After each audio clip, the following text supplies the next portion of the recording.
महाराष्ट्र की आपको मैं कुछ और डेवलपमेंट बताता हूं। अभी एक तो ये जो लोकल बॉडीज के इलेक्शन होने हैं, अब ये मई में इलेक्शन हो जाएंगे। इस पर रोक लगी हुई थी, सुप्रीम कोर्ट पर इस पर फैसला देना है कि महाराष्ट्र में स्थानीय चुनाव में ओबीसी आरक्षण हो या ना हो। अब वो माना जा रहा है कि इस महीने के आखिर तक वो फैसला सुप्रीम कोर्ट का आ जाना चाहिए और उसके बाद फिर मई में इलेक्शन हो जाएंगे। तो अब देखिए क्या समीकरण बनते हैं वहां पर।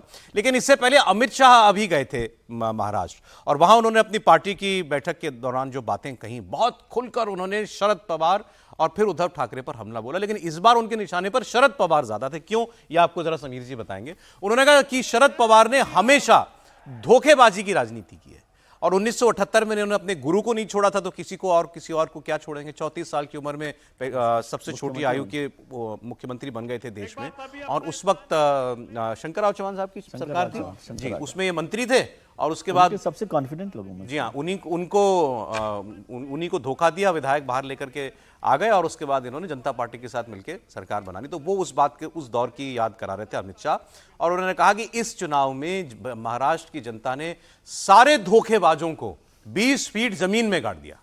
उसमें शरद पवार भी शामिल हैं और उसमें उद्धव ठाकरे भी शामिल हैं। देखिए, अमित शाह को 2 बार शरद पवार के धोखे का अनुभव बहुत अच्छे से हुआ। 2015 के अंदर जब विधानसभा चुनाव, जो भारतीय जनता पार्टी और शिवसेना अलग अलग चुनाव लड़े और जब देवेंद्र फडणवीस मुख्यमंत्री बने और फ्लोर टेस्ट पे बहुमत अप्रूव करना था तो उस समय शरद पवार ने समर्थन दिया था और देवेंद्र फडणवीस ने राष्ट्रवादी कांग्रेस पार्टी के समर्थन से मेजोरिटी प्रूव की थी। उस समय तय हो गया था, अमित शाह की शरद पवार से बात हुई थी कि भाई आप मेजोरिटी प्रूव करेंगे, हम आपको समर्थन देंगे। शरद पवार ने कहा और फिर हम सरकार में कैसे शामिल होंगे इस पर विचार करके सरकार में शामिल होंगे। मेजोरिटी प्रूव करवा दी, लेकिन बाद में शरद पवार ने हाथ पीछे खींच लिए, बाद में शिवसेना आ गई, उस समय नहीं हुआ। उसके बाद जिस तरीके से देवेंद्र फडणवीस के साथ जो अजित पवार ने जब सरकार बनाई थी 72 घंटे की, उसमें जिस तरीके से शरद पवार की भूमिका रही, अजित पवार ने बहुत स्पष्ट बताया कि किस तरह से कौन कौन लोग उस बैठक के अंदर थे।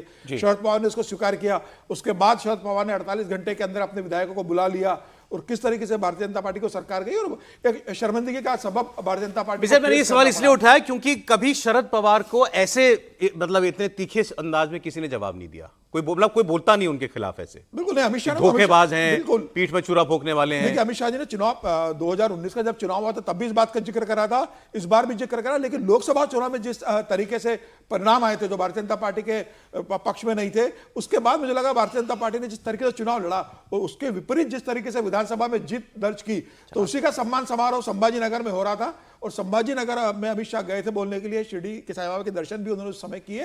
उन्होंने बहुत कहा कि जिस तरीके से जनता ने सबक सिखाया विधानसभा चुनाव में, मतलब विपक्ष में नेता बनने लायक आपको नहीं छोड़ा कि आप 15 सीट पे आ रहे हो, 10 सीट के ऊपर आ रहे हो, तो ये बता दिया है कि आपने जो धोखा किया महाराष्ट्र की जनता के साथ, जो जिस तरीके से उद्धव ठाकरे ने धोखा किया कि भारतीय जनता पार्टी के साथ आपने गठबंधन में चुनाव लड़ा, सरकार नहीं बनाई, बाद में आप अपने विरोधियों के साथ चले जाते हो। शरद पवार ने जिस तरीके से धोखा करा, कांग्रेस के साथ 98 में सरकार बनने की स्थिति आई तो अपने अलग पार्टी बना। अब देखिए, उन्होंने इस बात पर रिएक्ट किया है कि उद्धव ठाकरे अलग लड़ेंगे ये स्थानीय निकायों के चुनाव। उन्होंने कहा कि कभी बात ही नहीं हुई हमारी आपस में कि हम एक साथ मिलकर के ये चुनाव लड़ेंगे। लेकिन चुनाव अलग लड़ेगी, जिस तरीके से निशाने पर अमित शाह ने शरद पवार को लिया, उन्होंने फिर शरद पवार ने अपनी प्रेस कॉन्फ्रेंस में उसका कुछ जवाब दिया भी है कि गृह मंत्री मेरे बारे में बहुत कुछ कहकर गए हैं।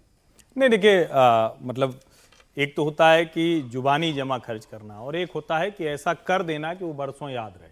तो अमित शाह ने तो शरद पवार के साथ ऐसा कर दिया है कि उनको बरसों बरस याद रहेगा। उठते बैठते सोते जागते उनको अजीत पवार निरंतर दिखेंगे और अजीत पवार के पीछे हंसता हुआ, एक तरह से कहें कि चिढ़ाता हुआ अमित शाह का चेहरा दिखेगा। तो एक होता है बोलना, एक होता है करके दिखा देना। और जो शरद पवार ने वसंत दादा पाटिल के साथ 38 वर्ष की उम्र में किया था, वो काम उनके भतीजे अजीत पवार ने कर।